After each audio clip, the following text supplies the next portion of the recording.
اینجا قبرستان بقیع است و این حرم بارگاه اهل بیت پیامبر علیهم السلام.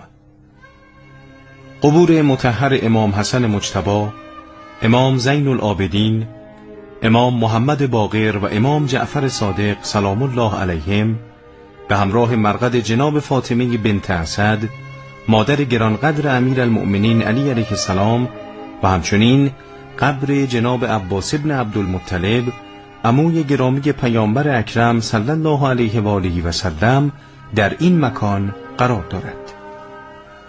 مرقد حضرت کلثوم، رقیه و زینب دختران گرامی رسول اکرم اینجاست. تربت همسران بزرگوار پیامبر گرامی اسلام در کنار مقبره حضرت عقیل ابن ابی طالب و حضرت عبدالله ابن جعفر طیار واقع است. این حرم متعلق به ابراهیم فرزند خردسال پیامبر اعظم است که جناب عثمان ابن مظعون نیز در آن مدفون می باشد. مقبره نافع و مقبره مالک ابن انس که در کنار هم قرار دارند. در انتهای بقیع مقبره عثمان ابن عفان واقع است.